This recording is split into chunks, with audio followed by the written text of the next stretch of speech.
tarde para todo mundo, boa noite para o Ricardo, que está na cidade de Tomar, uma cidade muito legal, que eu tive a chance de conhecer. Fui conduzida até eles por um convênio da Universidade Tecnológica Federal do Paraná. E o doutor Ricardo, doutor pela Universidade de Aveiro, professor do Instituto Politécnico de Tomar, onde ele dirige o Laboratório de Conservação e Restauro.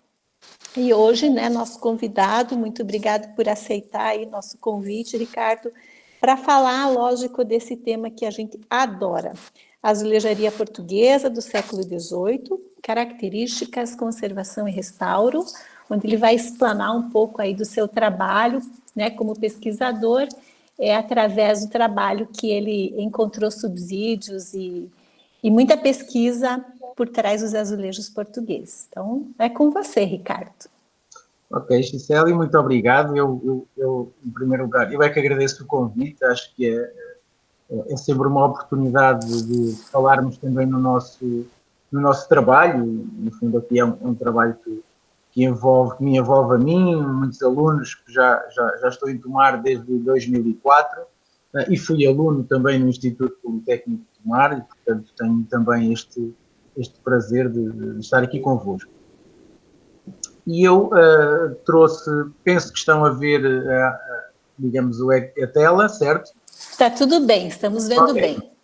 E, portanto, esta minha sugestão, no fundo, falar um pouco sobre a azulejaria portuguesa, podíamos fazer um pequeno resumo, como é óbvio, mas provavelmente criaria também muita confusão, com muitas variações ao longo da história. Há muitas alterações, muitas variações também da forma de fazer o azulejo. No fundo, são as tais alterações, não só estilísticas, mas também tecnológicas, e isso também alongar-nos-ia certamente para esta conversa. E eu tentei concentrar um pouco mais esta nossa conversa hoje sobre a azulejaria do século XVIII e baseada principalmente a azulejaria da primeira metade do século XVIII, um bocadinho para meados, baseado em 3 obras que fui fazendo. E porquê não só falar dos aspectos estilísticos, porque eu, primeiro, também não sou historiador de arte, não tenho também, se calhar, todos esses requisitos para vos falar de uma forma com mais propriedade sobre todas essas pequenas variações, mas, no fundo, apresentar-vos, a partir destes trabalhos, essas características que apenas um conservador restaurador tem, de alguma forma, diria, o privilégio de poder, digamos, ter essas informações em primeira mão, porque, obviamente, é ele que mexe, é ele que trabalha com esses azulejos. E, portanto, assim, grosso modo, a azulejaria em Portugal provavelmente terá esta tradição mudéjar, portanto, da influência da presença árabe na Península Ibérica, e os casos, digamos assim, documentados são do início do século XVI, mas teremos seguramente produção de ladrilhos, pelo menos para o chão, já no século XIII, isso é seguro, mas, digamos assim, aquela azulejaria ligada, digamos, chamados azulejos hispano-moriscos ou hispano-árabes, em corda seca e a técnica de aresta. Temos seguramente em Portugal no início do século XVI e até meados do século XVI, digamos assim, bastante utilizado. Era uma azulejaria ainda pouco acessível apenas a quem... Conhecemos alguns casos, um dos casos mais característicos é da encomenda do próprio rei, Dom Manuel I, e também de alguns bispos, nomeadamente o bispo de Coimbra, mas, no fundo, não tem esta, diria, aquilo que tem hoje, que temos ao azulejo, que aparece em qualquer local, e às vezes tem locais, digamos assim, apenas com o seu uso mais, de facto, ser um objeto mais higiênico, em espaços como as casas de banho, em espaços com grande movimentação de público, mas, obviamente, nesta época, tinha o seu efeito decorativo muito presente. E depois, o século XVI, a segunda metade do século XVI, digamos que temos uma azulejaria digamos assim, já produzida por portugueses, por pintores portugueses. Isso é seguro, está documentado. Mas depois o século XVII acaba por ser um período com a perda da independência de Portugal, face, digamos, ao Reino de Castela, portanto, com a dinastia filipina. Há ali um período de 60 anos onde há, digamos, esta hegemonia espanhola, digamos, obviamente não há grandes alterações desse ponto de vista, mas há do ponto de vista político, e isso tem consequências na nossa economia e obviamente, também na nossa produção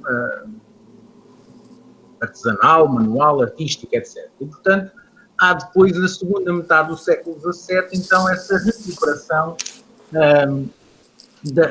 desta atividade e da azulejaria. Portanto, o século XVII acaba por ser uma azulejaria de padrão, essencialmente, com algumas variações, como é óbvio, mas depois a segunda metade do século XVII, mais para o último quartel, então sim, já voltamos a esta azulejaria figurativa, essencialmente a azulejaria em azul sobre este vidrado branco, que depois tem a sua grande expressão no final do século XVII, a primeira metade, ou primeiro, diria assim, no primeiro quartel, nos primeiros 25 anos do século XVIII, que é conhecido exatamente por ciclo dos mestres, portanto, os tais pintores que se destacaram, que fizeram a sua formação no período anterior, com os pintores anteriores, e que vão depois influenciar os pintores do período joanino, portanto, o período de Dom João V, que nós aqui, no fundo, relacionamos muito com esta vinda do ouro do Brasil, não é? Portanto, o azulejo e a talha dourada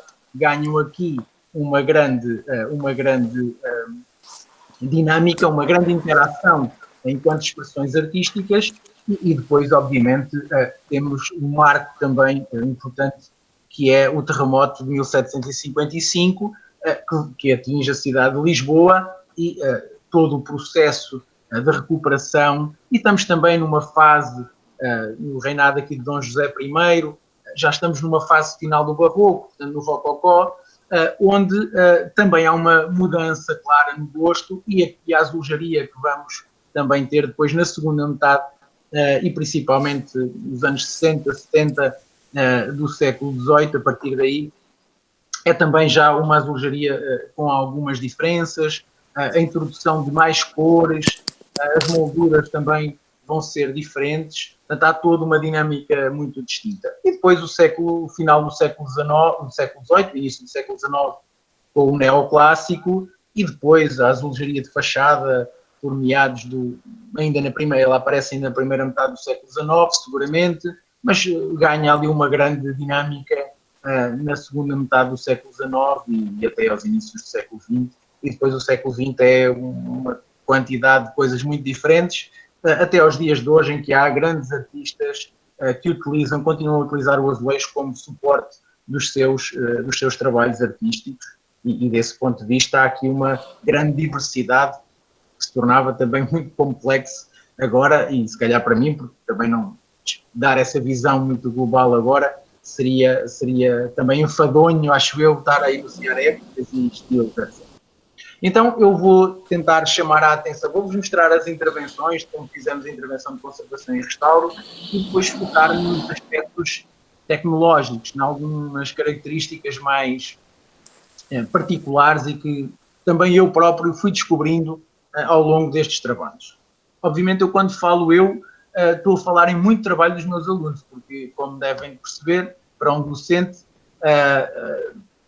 quem na prática, quem trabalha, obviamente são os alunos, o docente está ali para orientar, para coordenar os trabalhos e portanto muito deste esforço que aqui está, ou a maioria do esforço que aqui está, e na limpeza dos azulejos, por exemplo, é um esforço físico e portanto, esse esforço é dos meus alunos ao longo destes anos, a quem eu agradeço também muito do trabalho que foram desenvolvendo.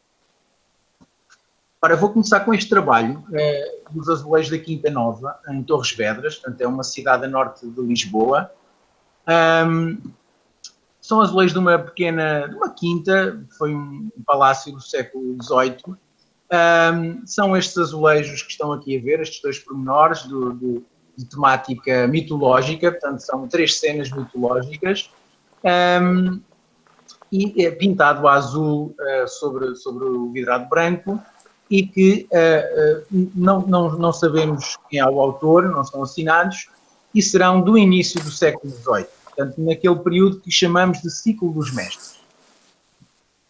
Aqui é o estado em que estes azulejos estavam num jardim, portanto, no exterior, mas não foram concebidos originalmente para este espaço.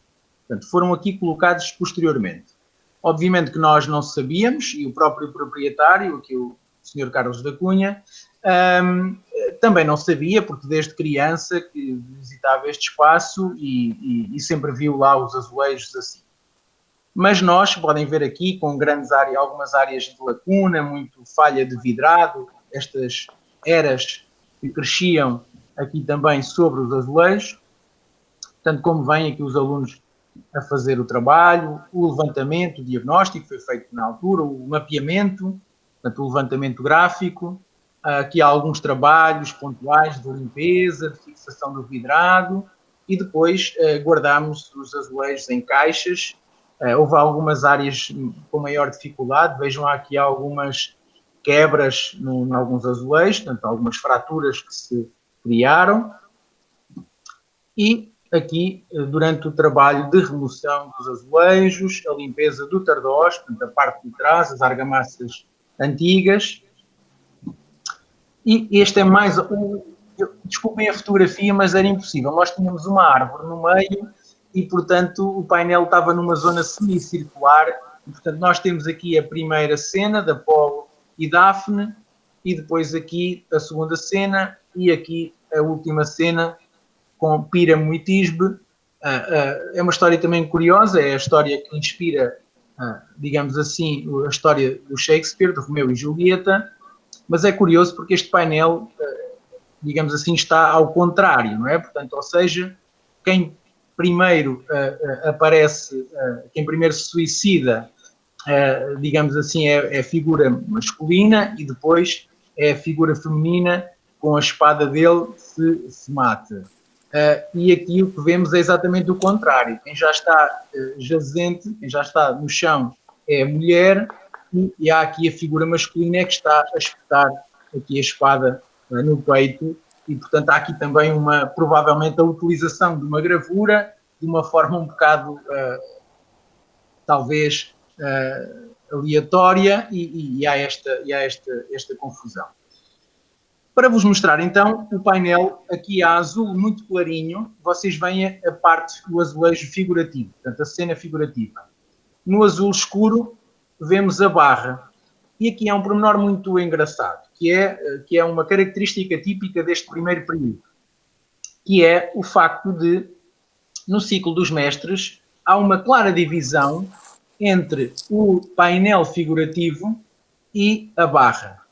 Portanto, os azulejos são independentes. E, inclusivamente, eu já vos vou mostrar depois mais à frente, podiam ser pintados, inclusivamente, por pessoas diferentes e até em oficinas diferentes. Não era obrigatório que fosse pintado tudo pela mesma mão, e nós conseguimos, inclusivamente, reconhecer algumas dessas características. Obviamente, quando fizemos o levantamento, não sabíamos nada disto, não sabíamos que questões aqui estavam em volta. Tudo isto se constrói com o trabalho de conservação e restauro dos painéis. Ora, este é o levantamento, é o mapeamento das patologias, dos vários danos, que vem aqui esta grande área de azulejos em falta e muito tratamento de vidrado. Ora, o que é que vos queria mostrar com estas duas imagens? Ora, aqui nesta cena, aqui na segunda, temos aqui uma árvore, e se tomarem bem atenção, na barra, aqui o anjo, o menino que aparece aqui, aparece correto. Mas aqui, no tronco da árvore, ele é interrompido. Há aqui o tronco, mas o arbusto aqui é interrompido. Aqui também há uma rocha e um arbusto que não está muito correto. Então nós só no final é que percebemos que houve uma cena, houve uma coluna, peço desculpa, uma coluna de azulejos que foi eliminada. Portanto, a coluna aqui era a 18 e aqui era a número 20. Portanto, a coluna número 19 desapareceu. Depois, nesta primeira fotografia, também vemos aqui nesta cena que há aqui um corte claro dos dedos desta personagem e aqui na zona dos pés. E esta cena também está truncada, também está um pouco cortada. Além de vir aqui uns azulejos trocados, etc. Bom, mas nada disto nos apercebemos no início. Só quando olhamos os azulejos pelo seu tardós, pela parte de trás, no fim de limpas as argamassas, é que nós conseguimos perceber exatamente esses cortes. Ora, se repararem, a barra que corresponde a estes dois primeiros azulejos, não é? Portanto, corresponde exatamente a estes azulejos que estão aqui, e depois esta coluna aqui é mais estreitinha, é mais fina. Okay? Estão a ver aqui? Conseguem perceber que ela é um pouco mais estreita. Ora, o que acontece é que, normalmente, estes azulejos, havia um indivíduo, que é o azulejador, portanto, que é, digamos, o indivíduo que ia medir, era, digamos assim, a peça-chave, era aquela pessoa que ia, digamos assim, junto do proprietário, visitar o sítio, tirar as medidas, ver quais eram os motivos que eram aplicados, etc. E, obviamente, tirando a medida da parede e sabendo exatamente a medida do azulejo, saber-se-ia quantos azulejos eram necessários para fazer o preenchimento do espaço que se desejava. Então, o que acontecia é que, por vezes, havia um azulejo ou dois, tinha que ser ligeiramente cortado. E é aquilo que acontece aqui. Ora, a barra, portanto, que são os azulejos à volta, não são cortados para que a barra fique exatamente independente da cena figurativa. E normalmente o primeiro ou o último, ou então o primeiro e o último, eram ligeiramente cortados para exatamente ocupar o espaço pretendido na parede. Ora, nós sabemos que estes azulejos aqui são exatamente a medida correta, portanto, são os azulejos originais, e sabemos que estes dois aqui da barra não são os azulejos corretos. Então, vou-vos mostrar, primeiro, exatamente aqui, aquela imagem já voltou atrás. Então, os azulejos da cena do painel figurativo têm aqui vidrado, conseguem ver? Portanto, quer dizer que o azulejo foi cortado primeiro e depois foi vidrado. Okay? Normalmente, como seriam todos. Enquanto que o azulejo da barra, conseguem ver este corte, que é um corte muito, digamos, uma aresta viva.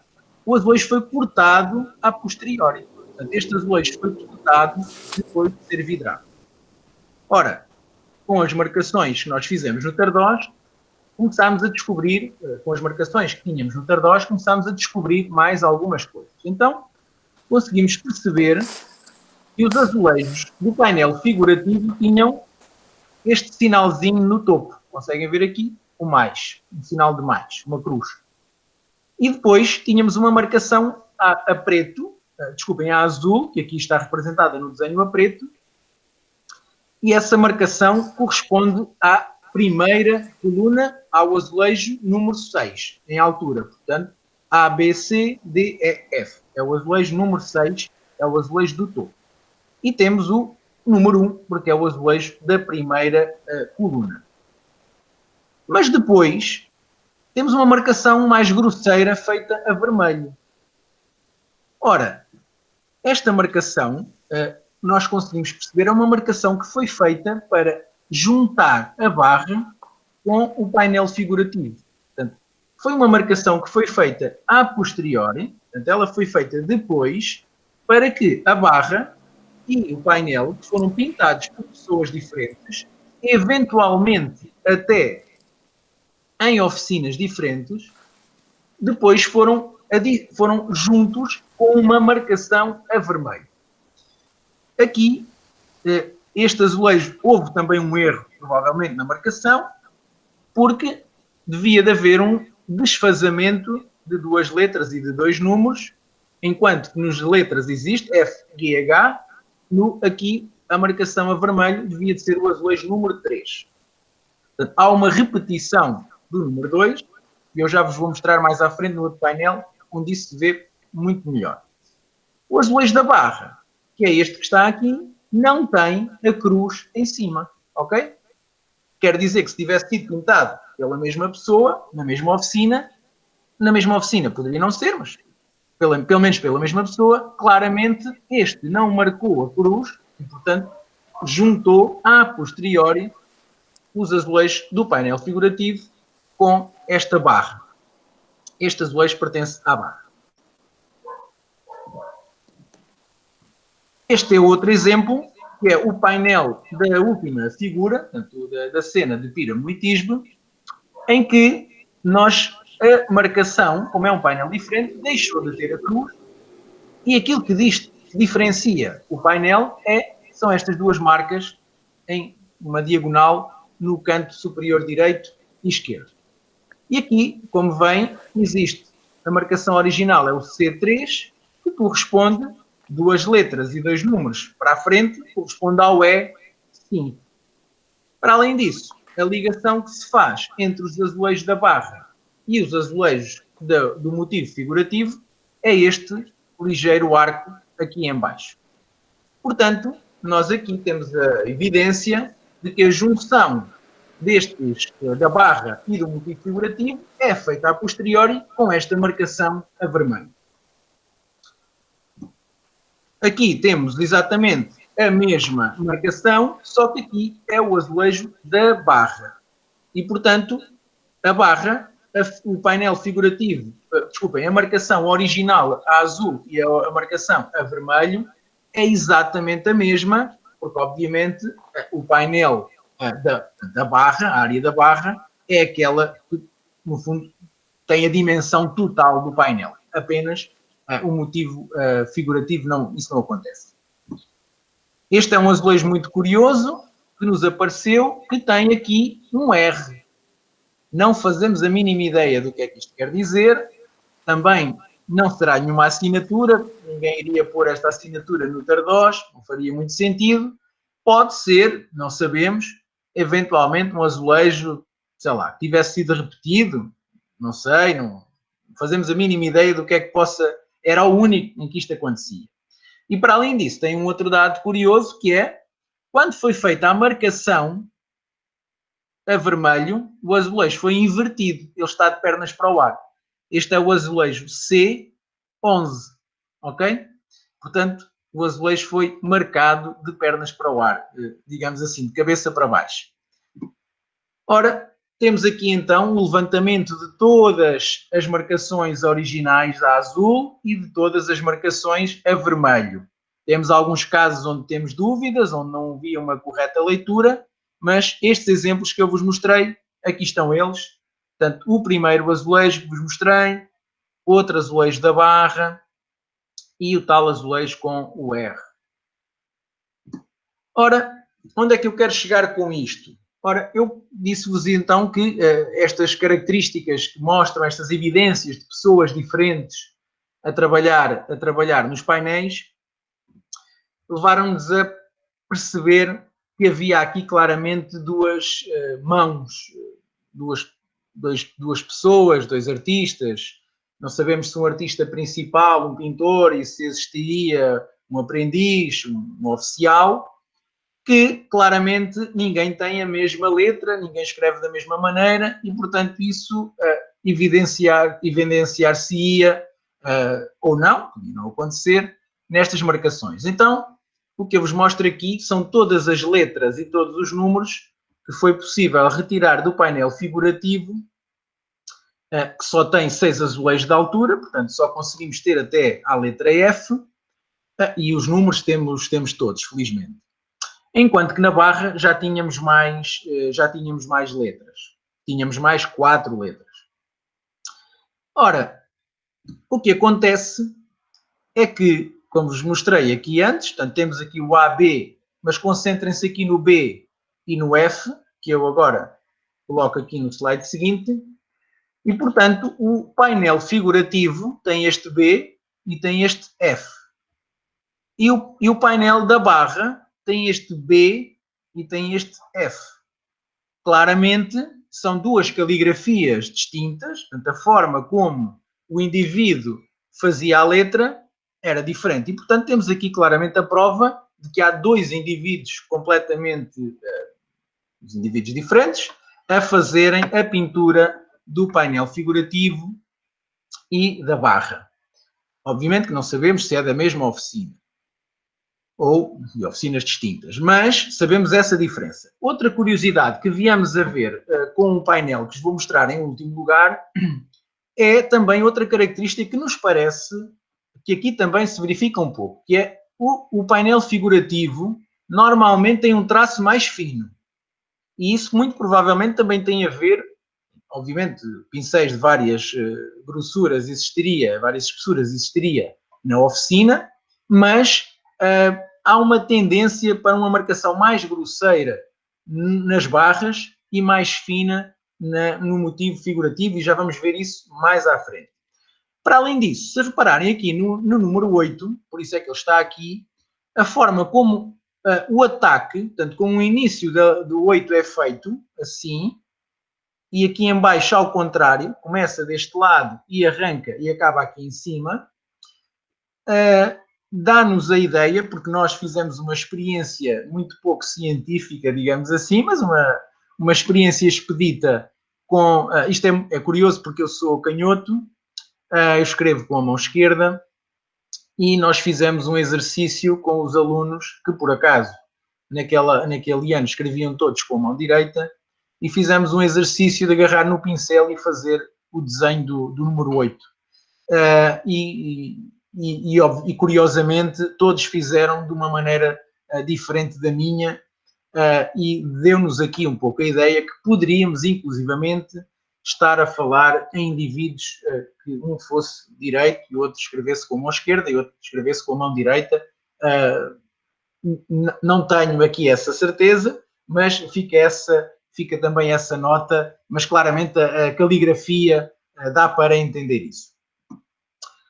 Para além disso, descobrimos, portanto, os alunos tiveram essa preocupação, havia mais azulejos, pequenos painéis, alguns azulejos caídos pelo chão, no meio das ervas, e os alunos recolheram todos esses azulejos, portanto, trouxeram todos esses azulejos para o laboratório. E este azulejo que vemos ali estava na parede, e este outro, que também estava ali noutra zona do jardim, viemos mais tarde, pelas marcas que tinha no tardós, conseguimos perceber, o painel inicialmente acabaria aqui. E nós conseguimos perceber que existiam mais 3 azulejos, ó, vos mostrei 2, mas tínhamos mais 3 azulejos aqui na fila seguinte, exatamente porquê? Porque tinham a cruz em cima e porque o número era a continuidade deste aqui. E, obviamente, a cena continuava, portanto, o desenho continuava. Para além disso, nós ainda descobrimos um azulejo 4 filas à frente. Portanto, este painel teria, originalmente, pelo menos mais 4 colunas. Portanto, ele era bastante maior. Se considerarmos que a coluna número 19, aqui ao meio, desapareceu, é muito curioso. Agora vou-vos mostrar o desenho original. É muito curioso, conseguimos ver aqui que esta zona da árvore, a árvore é um motivo é um motivo que funciona, portanto, é aqui, digamos, cria ali uma espécie de uma divisão entre esta cena e esta cena. Ora, temos aqui, os azulejos continuariam aqui, pelo menos mais 4 colunas, e esta coluna desapareceu. Porquê? Porque senão, se desaparecesse, esta última coluna que está aqui, parte da figura ia ficar truncada. Ora, como o primeiro azulejo, nós sabemos que é o azulejo que foi cortado e seria o primeiro, ele está identificado, se ele desaparecesse, havia aqui parte deste monstro marinho, também da sua cauda, desapareceria. Então, optaram por manter a cena toda até à árvore. Na zona da árvore, desapareceram com uma coluna e já conseguiram encaixar o principal da cena. Para além disso, eliminaram ainda mais 4, pelo menos mais 4 colunas de azulejos, o que nos permitiria, neste caso não nos permite, ter a percepção de todo este painel. Ora, voltando aqui ao motivo, portanto, temos então aqui esta clara percepção pelas marcas do Tardós, como é que seria a dimensão deste painel e esta tal alteração que está aqui. Para além disso, também sabemos que a barra aqui, este número, era o número 1, o número 2 e depois aqui passava para o número 7. Portanto, há aqui um corte muito grande, este azulejo é cortado e há aqui um corte grande para fazer com que depois o motivo tivesse, digamos assim, um enquadramento relativamente homogéneo. Portanto, entendemos que pelo menos estas 4 colunas, eventualmente mais uma ou duas, seriam a totalidade do painel.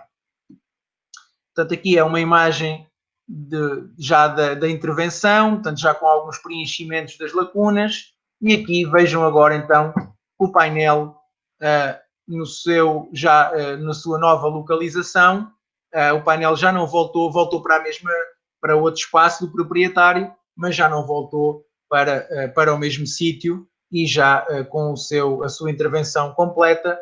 Portanto, vejam, nós mantivemos exatamente aquilo que estava no local e também os azulejos que encontramos a mais não os colocamos aqui para não alterar aquilo que é a última referência histórica que nós temos do assentamento destes painéis e, portanto, foi essa a nossa opção metodológica para a aplicação deste painel.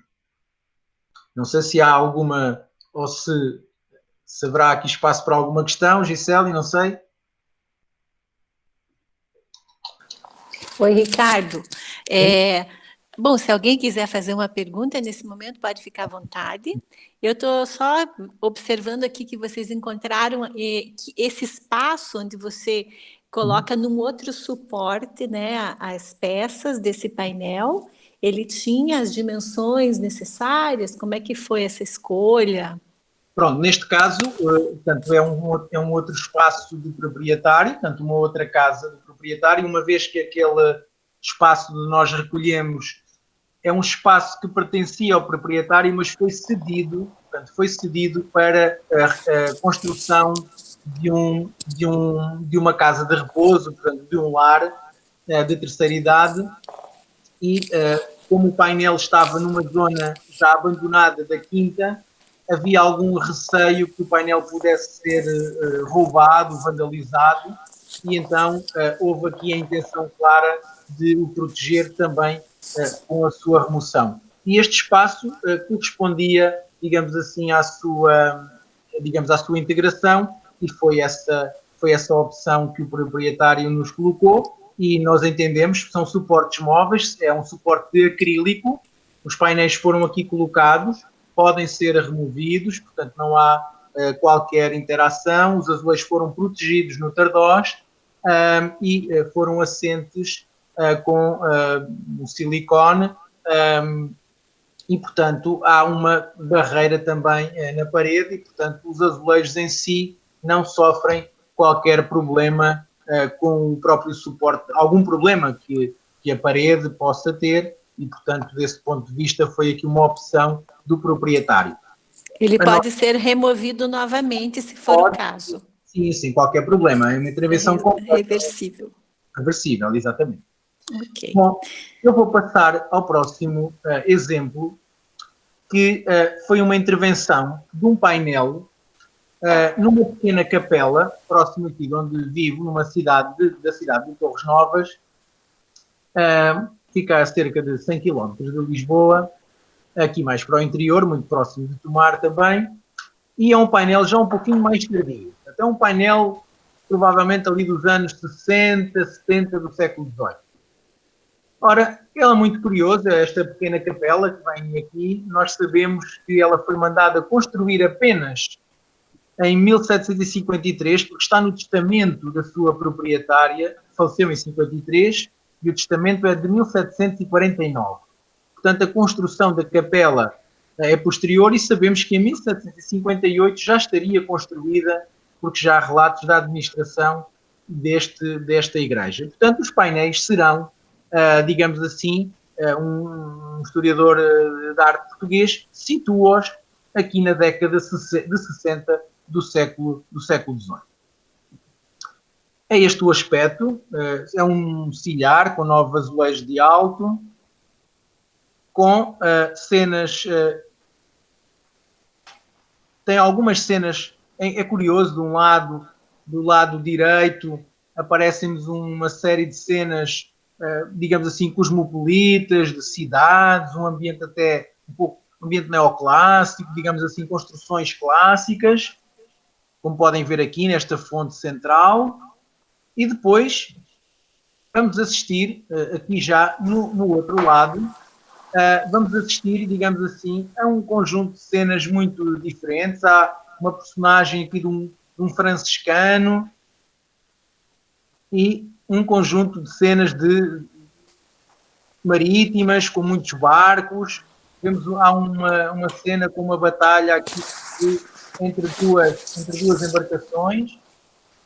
E tinha aqui um grande problema de azulejos trocados. Inicialmente achámos que eram azulejos trocados. Ora, temos aqui algumas lacunas e vejam aqui toda esta zona com azulejos que não faz sentido o desenho, não faz sentido nenhum. E nós inicialmente achamos apenas que os azulejos estariam fora da sua posição original.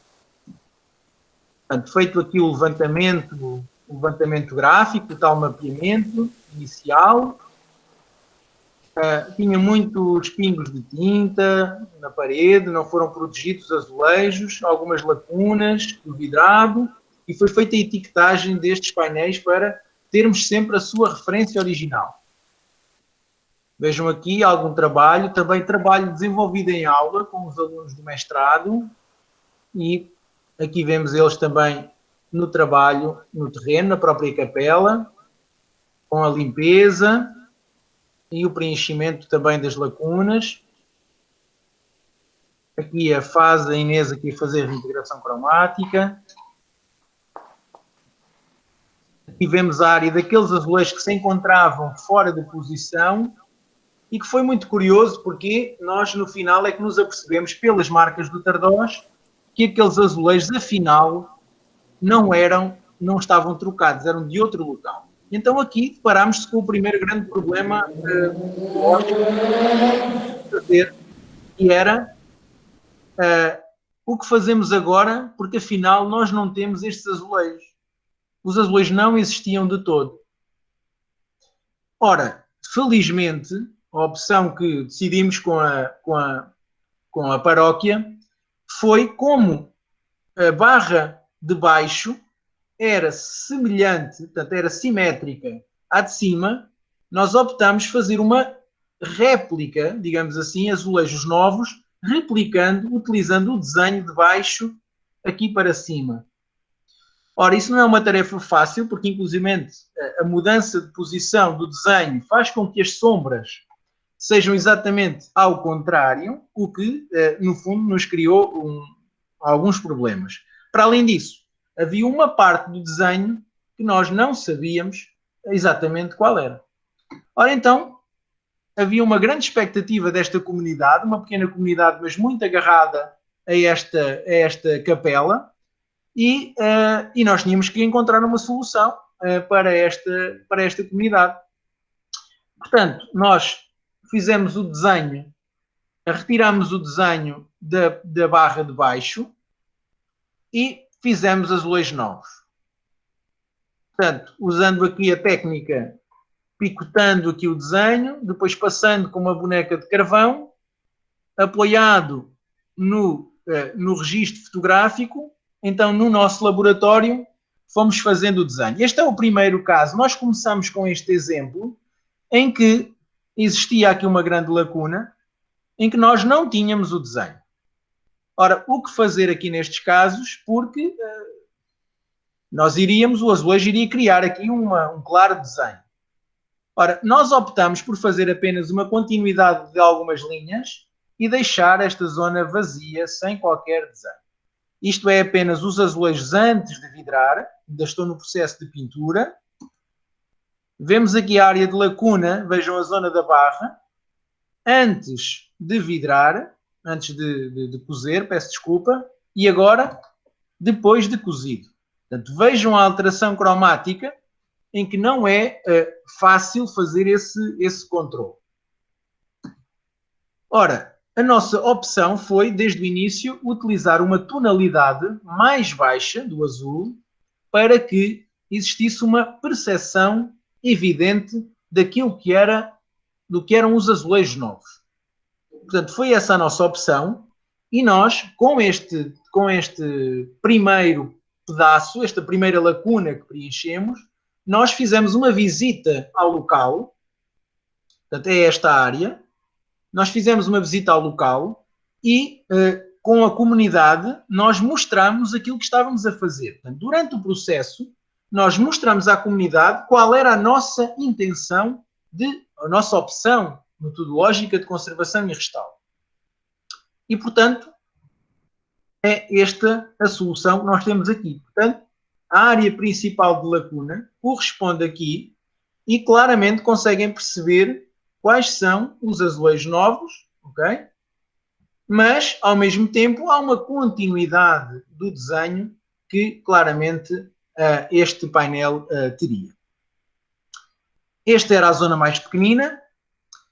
E depois, aqueles azulejos que nós vimos no início, vou andar um pouco para trás, os tais azulejos que nós vimos aqui, estão a ver? Estes azulejos todos trocados que estavam aqui, afinal, através das marcas do Tardós, nós conseguimos perceber que estes azulejos eram parte de um pequeno painel. Vejam, é apenas esta cercadura com um pequenino motivo ao centro, uma pequena árvore, e que nós conseguimos perceber que provavelmente seria do interior, do vão interior da porta de entrada da capela, que neste momento não tinha nada. Portanto, nós adotamos a mesma metodologia e nas zonas de lacuna nós fizemos novos azulejos, como podem ver aqui. Do outro lado, a mesma coisa. Tínhamos exatamente o mesmo painel com esta marcação. Então, eu vou andar atrás, conseguem ver aqui, este é o número 4, o 5 e o 6. E deste lado, o 1, o 2 e o 3. Conseguem perceber isso? Portanto, foi feita a marcação, nós conseguimos perceber que era o 1, o 2 e o 3, e depois do outro lado, o 4, o 5 e o 6 fariam o outro painel. Portanto, temos aqui uma parte dos azulejos e a outra parte era de onde? Ora, a outra parte era do início, esta é do fim e esta do início do painel. Ora, nós nem sequer nos tínhamos apercebido porque o altar cortava parte da cena. Então, o que nós viemos a perceber é que o primeiro azulejo, que mais uma vez era um azulejo pequeno, estão a ver, um azulejo cortado, e depois continuava então com os azulejos do tamanho regular. Do lado oposto é exatamente, peço desculpa, o último azulejo que é cortado. Ora, então, nós sabemos que estes azulejos foram feitos para um espaço inicialmente, que não foi este, e que estas marcas, estas evidências, nos permitem perceber que o pintor, neste caso, tinha, digamos, um painel desta dimensão e que o pintou, digamos assim, por inteiro e provavelmente teve aplicado no seu sítio original. E, certamente, não sabemos porquê, a única memória que existe naquela comunidade é que dirão os mais antigos que o painel teria vindo de um palácio de Lisboa. Ora, é sempre uma incógnita muito grande, não temos como saber isso em concreto, portanto fica essa dúvida. Portanto, sabemos é que o painel foi reaplicado neste local e que parte desses azulejos se perderam ou nunca existiram, ou já não existiam, quando eles foram aqui aplicados nesta capela, e daí terem usado estes azulejos da entrada e estes azulejos que o altar cortava para completarem todo o resto do painel e ele ficar mais ou menos com a configuração e ficar completo, digamos assim.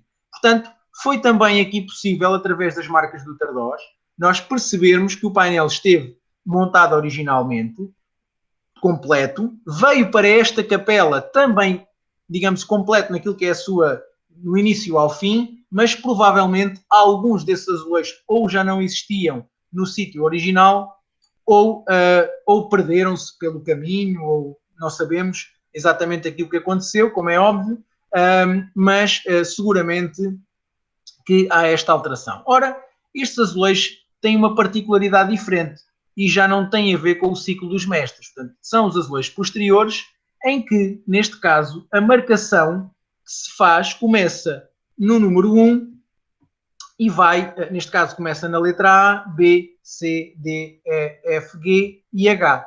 Portanto, já não há aquela divisão da barra e, novamente, começar-se na cena figurativa. Porquê?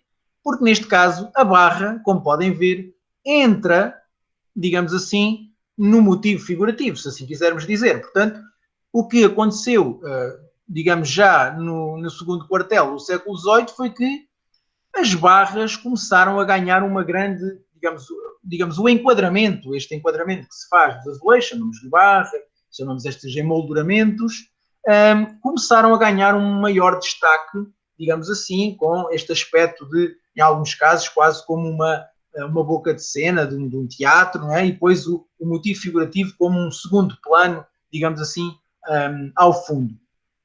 Portanto, há aqui também este motivo muito interessante, que depois nos permitiu, então, ao passarmos para o terceiro caso, que vos vou mostrar de seguida, digamos, um painel que está aqui no meio destes dois.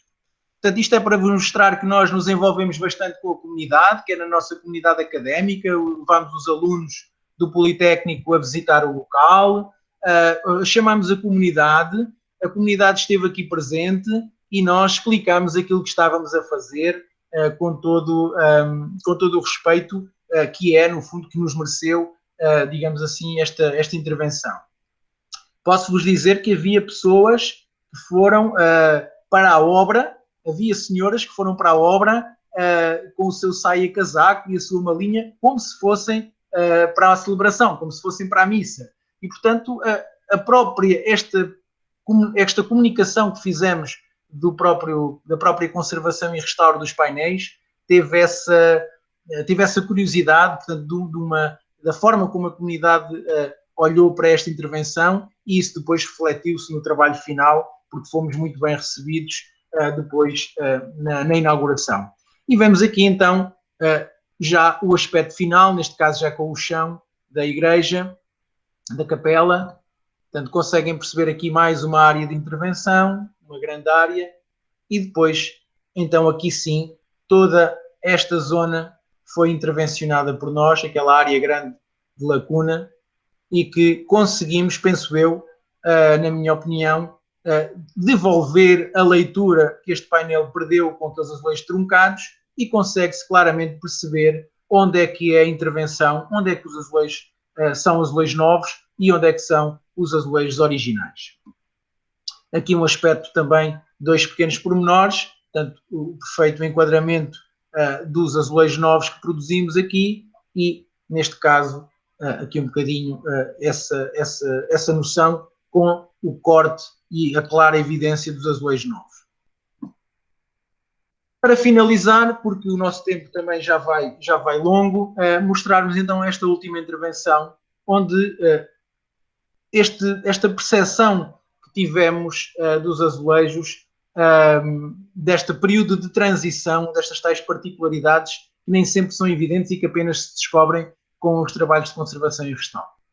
Ora, trata-se de uns azulejos que vieram do antigo convento franciscano, da igreja do antigo convento franciscano em Leiria, de uma cidade também próxima de Tomar, um bocadinho a norte de Tomar, e que teremos uma data que nos coloca estes azulejos mais ou menos ali pelo ano de 1719, portanto, no tal período de transição do ciclo dos mestres para digamos, o período da grande produção, também conhecido como período joanino, correspondente depois àquilo que foi o reinado de Dom João V.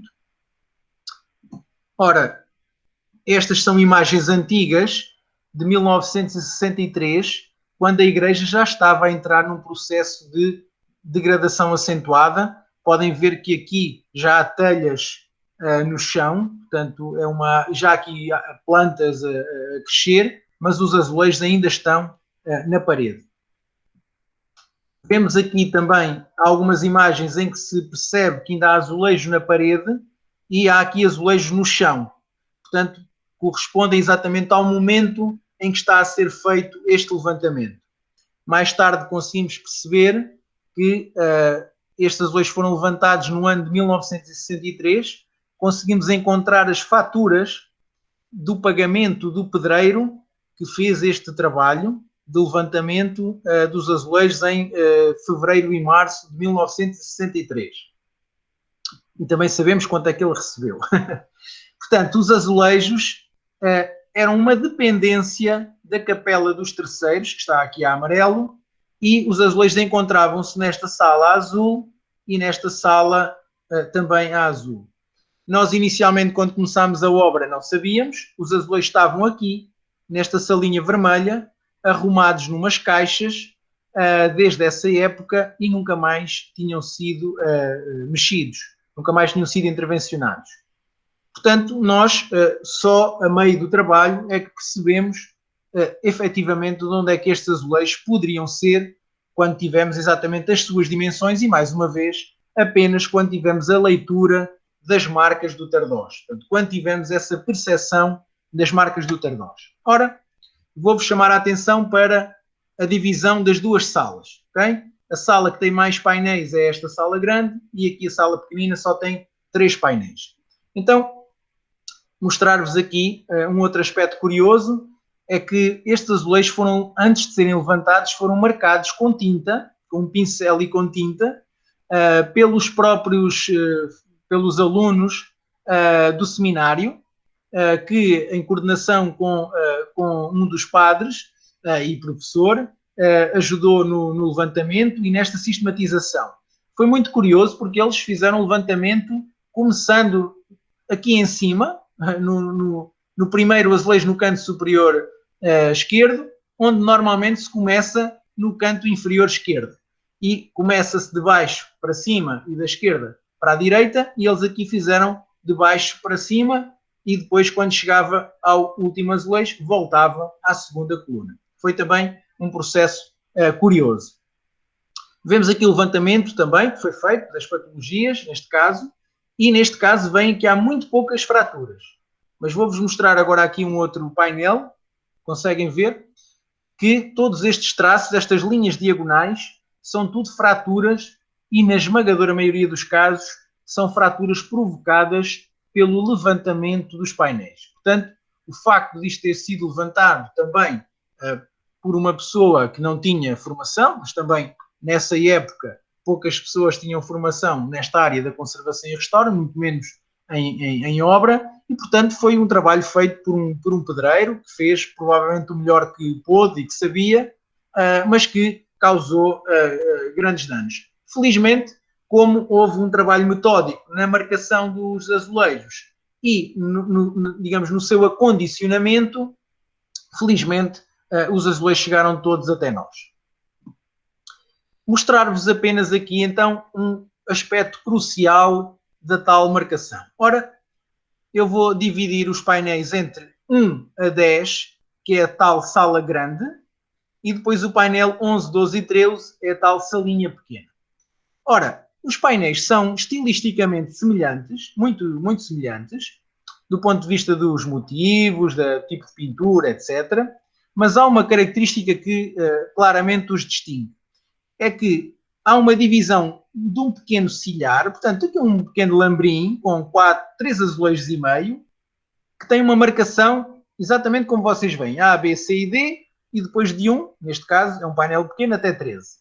Depois a barra, a azul escuro, que vai de A até ao L, e, neste caso, corresponde a toda a área, digamos assim, à dimensão total do painel.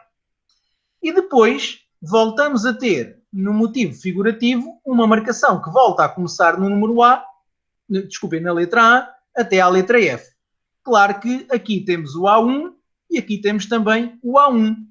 Temos uma marcação diferente. Então, neste caso, a solução que foi encontrada é que o motivo figurativo tem um número e a barra tem uma letra. E, portanto, o número 1 corresponde à letra A e, portanto, a barra com a letra A corresponde ao painel com o número 1. E, desta forma, o autor, digamos assim, conseguia fazer depois na montagem, portanto,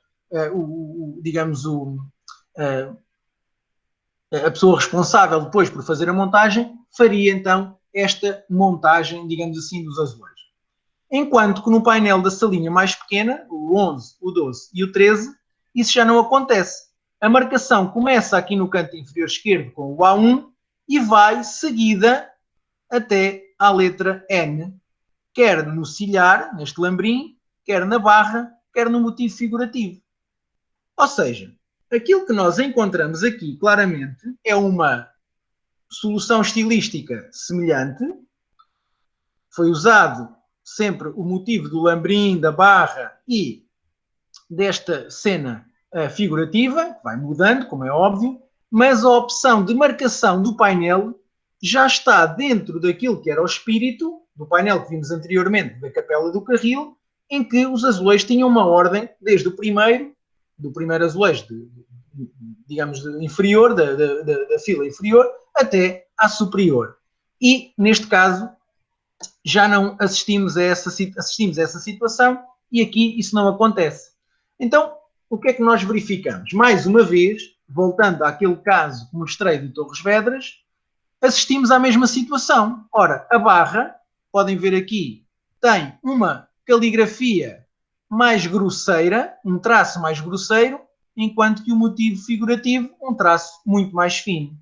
Para além disso, voltamos a ter aqui a mesma evidência. Vejam que a letra B, parece o número 6, mas é a letra B, é bastante diferente da letra B do motivo figurativo. Vamos ver a letra F e acontece exatamente a mesma situação. Há uma grande diferença na caligrafia. Se repararem, neste caso, o próprio D é muito diferente. Também aqui o D há um traço vertical e há, digamos aqui, uma espécie, parece um C. Enquanto que aqui o desenho da letra é completo, é desenhado até acima e depois vem para baixo. Ora, isto, tomem atenção, principalmente aqui à letra D, vai ser importante para perceber mais à frente, em que no painel, este agora é o painel 11, são do painel 11, 12 e 13, em que nós já vemos, vejam aqui a caligrafia da letra D, estão a ver? É distinta e é muito semelhante ao motivo figurativo. Isto aqui é a barra. Ora, o que quer isto dizer o quê? A nossa conclusão, isto é apenas agora algumas imagens do trabalho de conservação e restauro que foi feito, desde a limpeza, aqui é o trabalho de fixação do vidrado e a sua limpeza, e depois a preparação dos azulejos já depois da sua completa intervenção. Ora, temos aqui então uma imagem do painel da sala grande, portanto do 1 ao 10, em que vocês conseguem claramente perceber que há uma diferença até do ponto de vista cromático, um azul muito mais esbatido, depois a barra e o motivo figurativo. Aqui é diferente. Ora, então, a nossa ideia é que este cilhar, esta barra, foi construída com uma marcação diferente. Os azulejos são, inclusivamente, um pouco distintos e parece-nos que poderão ter outra origem, enquanto que a barra, que vemos aqui, e o motivo figurativo foram pintados também por pessoas diferentes, mas provavelmente numa fase, é claramente uma obra que se integra, que integraríamos no ciclo dos mestres, mas que já anuncia, digamos assim, provavelmente um artista que fez a sua formação com um desses mestres e que depois claramente vai ter, digamos assim, a sua produção no período da grande produção, ou da chamada produção joanina. porque, como dizia há pouco,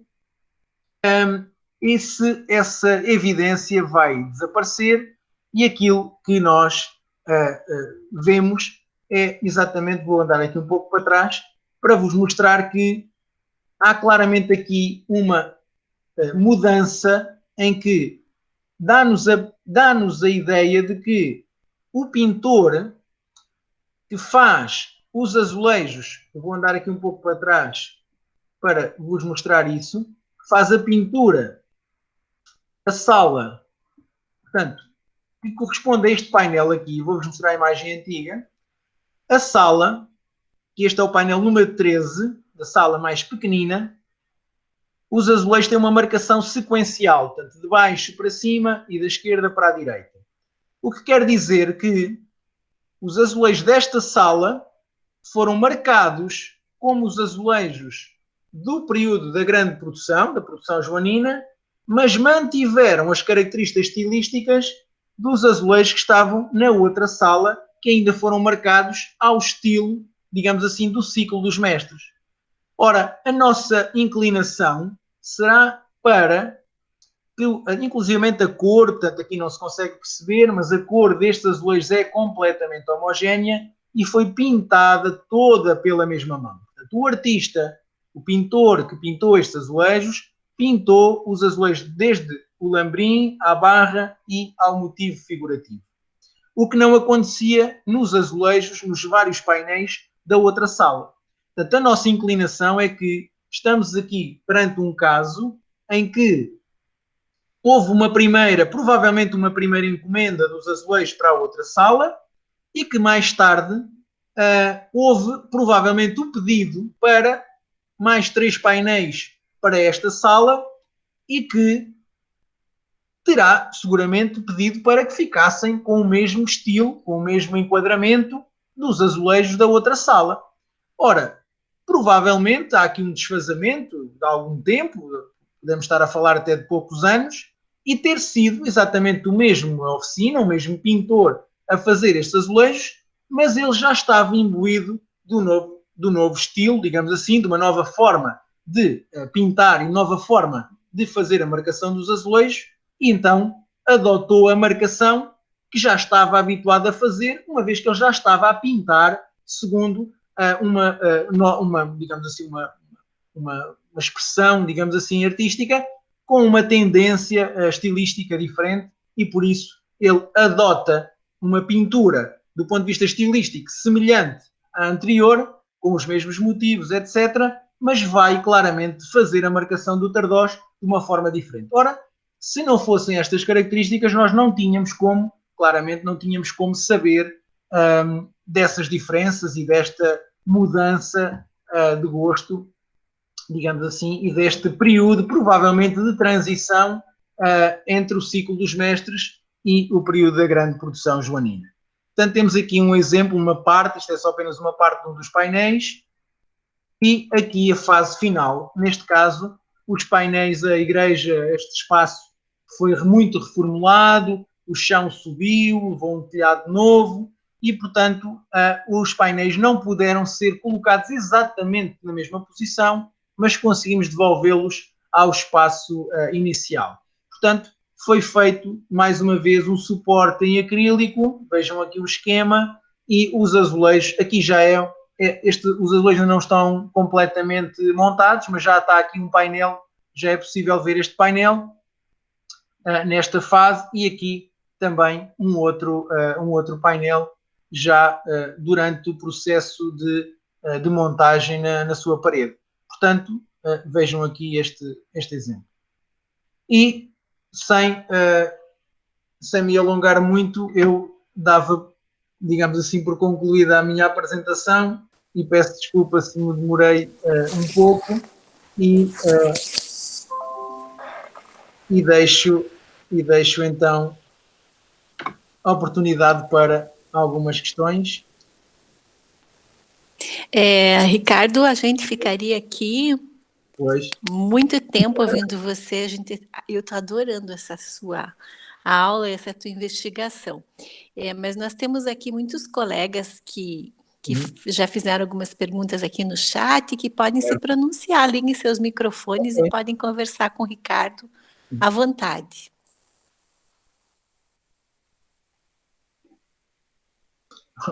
Já vou vendo aqui algumas mensagens agora, que eu antes não conseguia ver. Sim, mas acho que a galera pode ligar o microfone, né, Bruno? Sim, estou à vontade, estão... Sim, quem quiser fazer uma perguntinha, é só ligar o microfone e...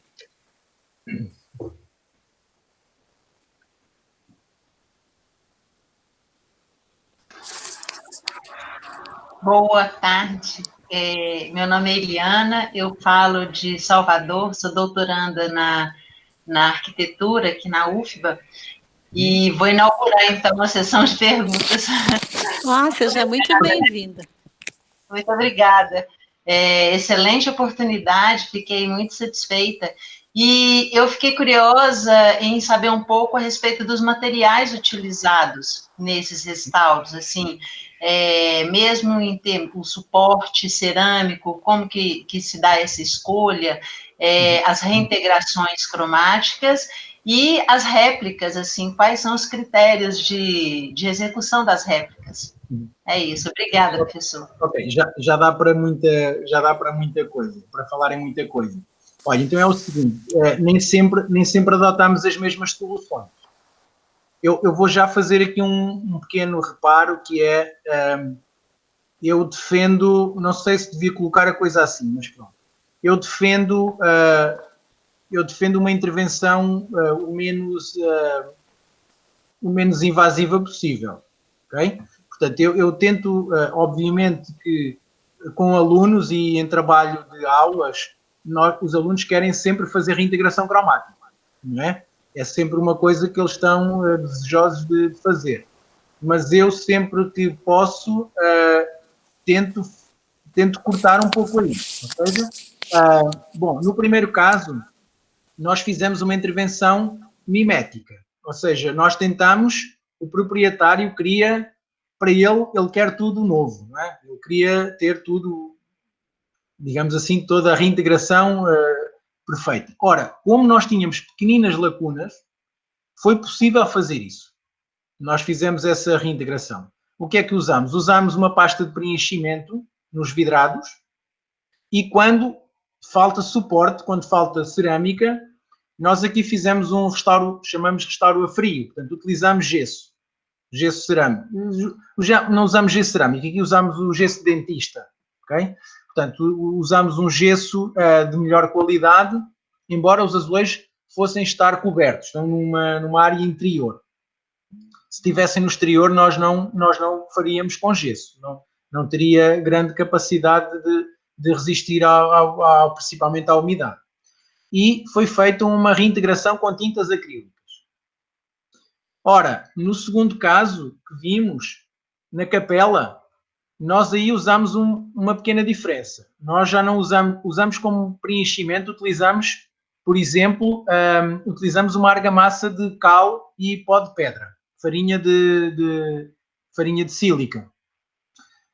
Ora, e nesse caso fizemos também uma reintegração cromática com tintas acrílicas. Sim, nesse caso. Mas as réplicas, os tais, eu não vou chamar, nós chamamos réplicas por uma questão de linguagem, mas no fundo o que nós fizemos foram azulejos novos.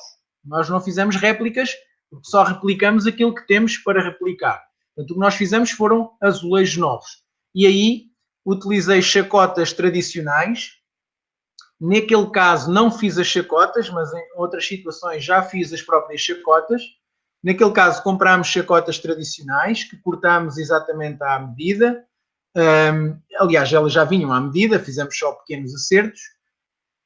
Fizemos testes de laboratório para testar a cor do vidrado.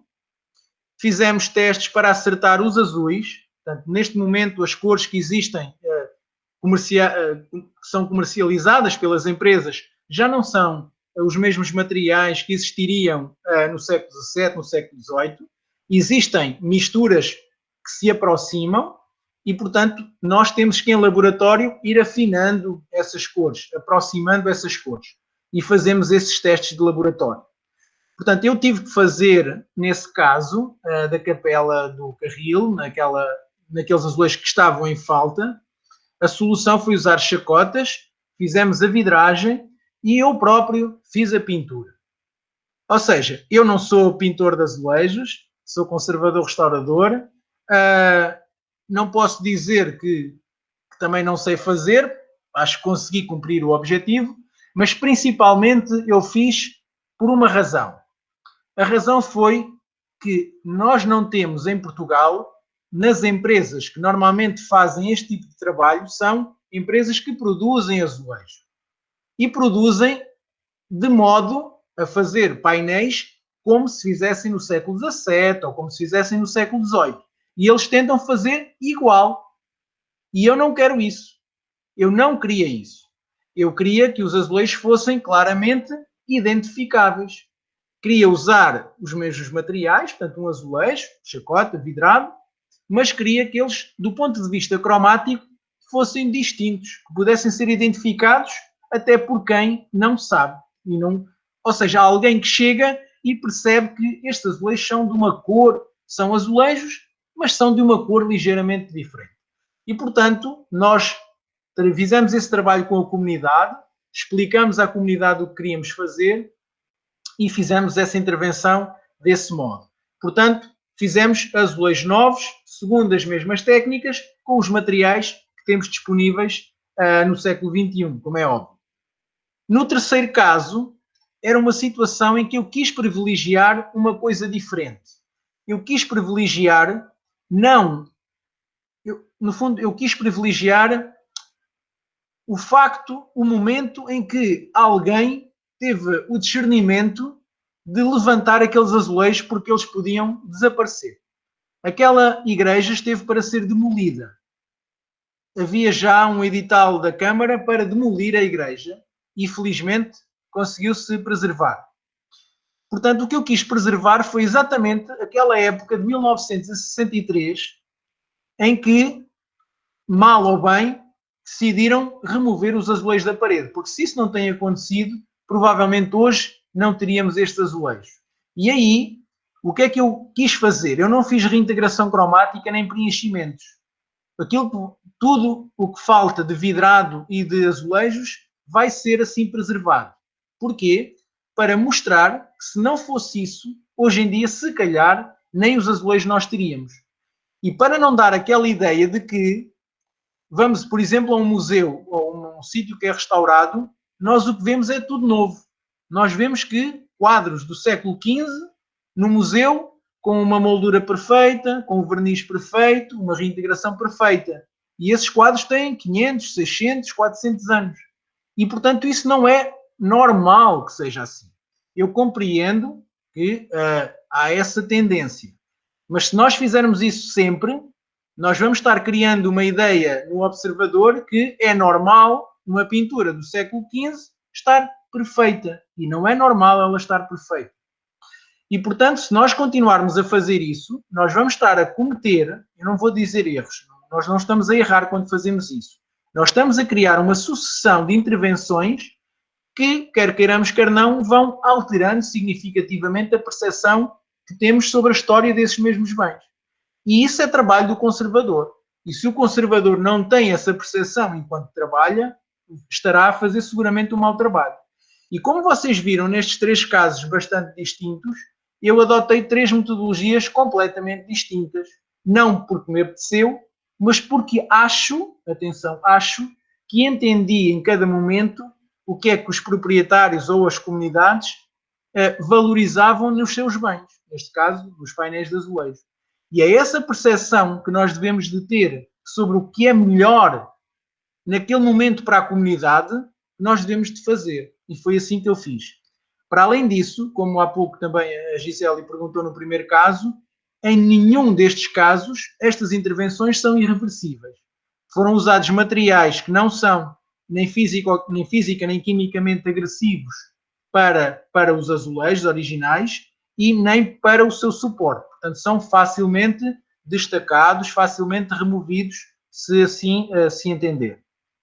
Portanto, a metodologia é muito diferente e neste último caso nem sequer fiz, diria, restauro, porque eu não acrescentei nada tirando o adesivo para colar os azulejos. Portanto, eu não acrescentei preenchimentos, não fiz preenchimento de lacunas, nada disso, está bem? E, portanto, pareceu-me que o importante aqui era privilegiar esse momento que foi definitivo para a preservação dos azulejos. Muitíssimo obrigada, professor. Super esclarecido. Obrigadíssimo. Obrigado. Boa noite, professor Ricardo. Parabéns pelo trabalho, belíssimo. Eu adorei a apresentação também. Eu sou a Marina e eu falo aqui de Curitiba, Paraná. E eu gostaria de saber se as cores que estão nos azulejos, eles têm algum significado. Porque normalmente a gente vê sempre as tonalidades azul e branco. Mas eu já vi também em tons de amarelo. Eu gostaria de saber se existe algum significado. Sim, então relativamente, aqui neste período é relativamente fácil de entender isso. No final, os azulejos no século XV eram muito coloridos, eram usados óxidos coloridos, nomeadamente o verde, o preto, o azul, o amarelo, o manganês, aquele tom arroxeado, castanhado, e eram óxidos diretamente utilizados. Mas essas técnicas, a técnica de aresta, a técnica de corda seca, depois, mais tarde, deixaram de, digamos assim, de ser utilizadas, permitiriam fazer a azulejaria de padrão, e com a técnica da majólica, portanto, basicamente a técnica da majólica, que é o que nós vimos aqui nos azulejos do século XVIII, é a aplicação de uma camada de vidrado branca, opaca, portanto é um vidrado branco opaco, que quimicamente os opacificadores é cassitrito, portanto o mineral aqui é um óxido de chumbo, é um óxido de estanho e de chumbo, que é aqui, normalmente é um óxido de estanho, é utilizado também chumbo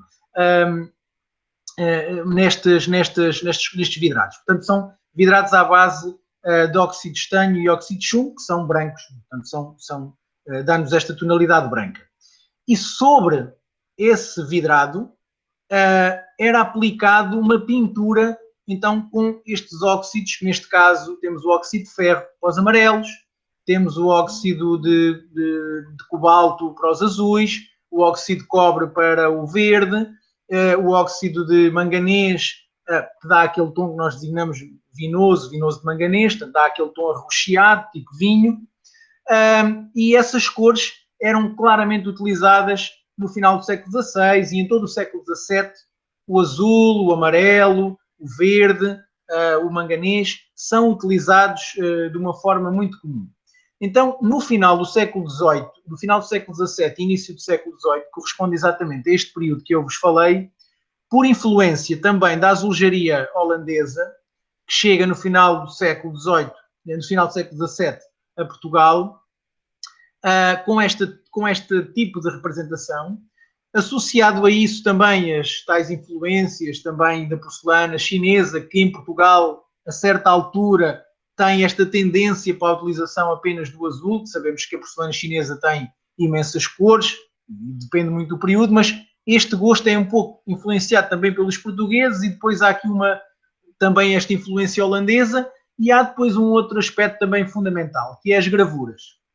Portanto, as gravuras que começam a chegar e a circular pela Europa nesta época é uma imagem, digamos assim, monocromática, portanto é o preto e o branco.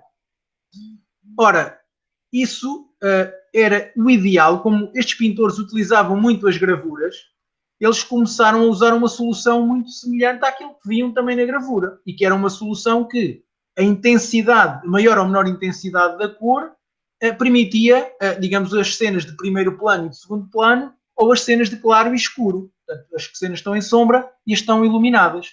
Ora, essa conjugação destes vários aspectos fez com que, neste caso, fosse selecionado uma cor, o azul, e o azul permitia, no fundo, obter esse efeito cromático que nós temos aqui. Portanto, como essencialmente o século XVIII tem muito esta utilização das cenas figurativas, dos motivos figurativos, quer cenas mitológicas, cenas da vida de Cristo, da vida dos santos, da Virgem, há esta grande difusão também das gravuras, estas influências, nomeadamente as influências holandesas, e tudo isto se vai conjugando também para haver uma tendência grande na primeira metade do século XVIII para apenas a utilização do azul.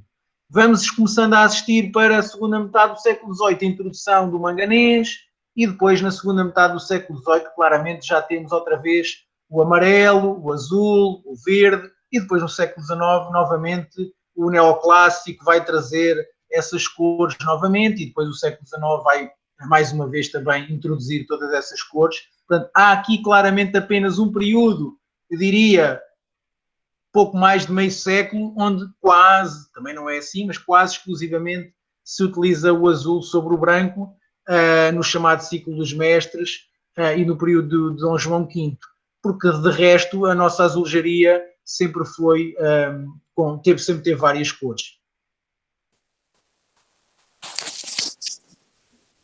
Espero ter respondido, Marina. Marina, será que Respondeu, caiu? oi? Desculpa, Não, Marina. Respondeu sim, muito obrigada. E ainda deu uma aula, né? Muito obrigada. Isso aí, professor é assim mesmo, tem que cuidar com a pergunta. Mais algum colega gostaria de fazer uma pergunta para o professor Ricardo?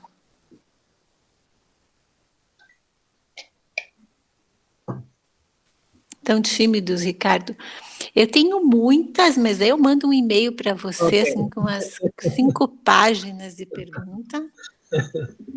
Eu fiquei muito feliz, assim, acho que quando eu estive com você em Portugal, não chegamos nem a afinar, assim, essa tua tendência brandiana que a gente viu hoje, que a gente gosta muito de ouvir, porque nós no Brasil também seguimos a Carta de Veneza, né, esses princípios muito claros que você tem com distinguibilidade, mínima intervenção, os valores da obra, para nós, na maioria, que eu acho que somos arquitetos, te ouvindo por próprio perfil aqui do nosso grupo, é super satisfatório a gente saber que, independente do objeto ou do suporte, os princípios de restauro se emplacam.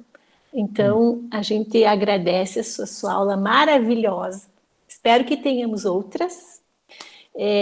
Que belo o seu trabalho, adorei esse seu envolvimento com a comunidade, com os alunos. Eu vi seu laboratório, que depois eu vou compartilhar umas fotos aí com a galera, que é uma maravilha o trabalho desenvolvido no Instituto Politécnico de Tomar. E fica o convite para você voltar, sempre que você tiver aí alguma novidade, você será muito bem-vindo aqui no nosso grupo para trocar experiências.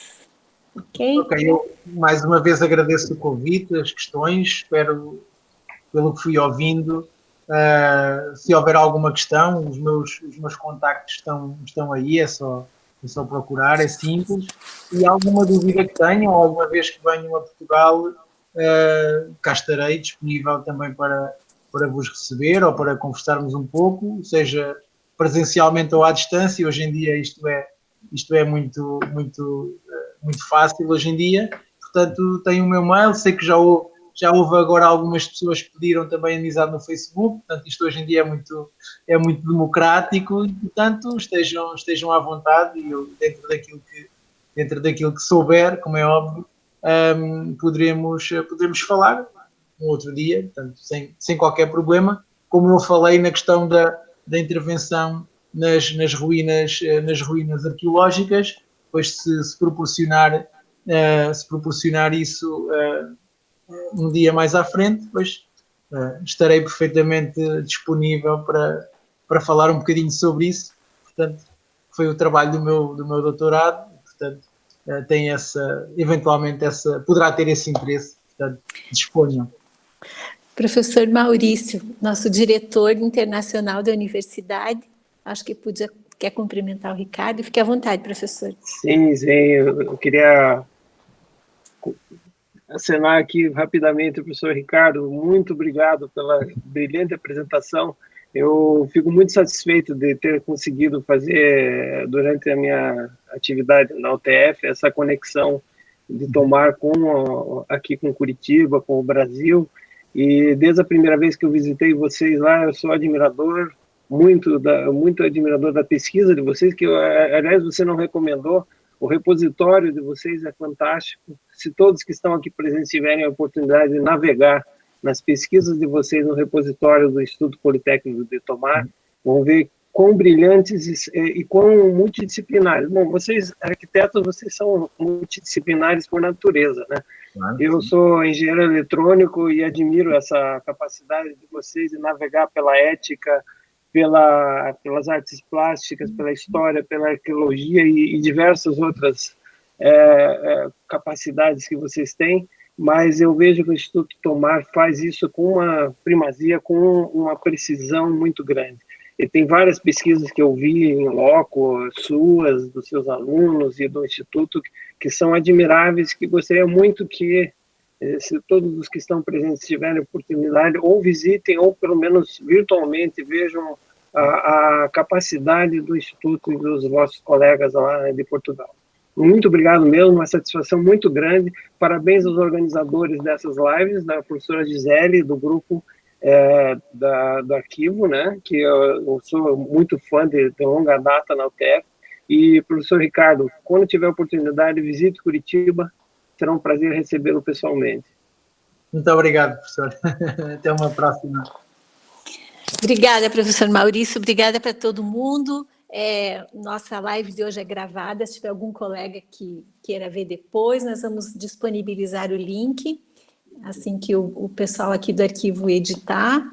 E, Ricardo, foi um prazer, muito obrigada mesmo pela sua presença, sua disponibilidade, eu sei que já está à noite aí em Portugal, mas foi uma alegria, então. Então, boa noite para todo mundo, muito obrigada por hoje. Até mais, pessoal. Muito obrigado. Tchau, tchau.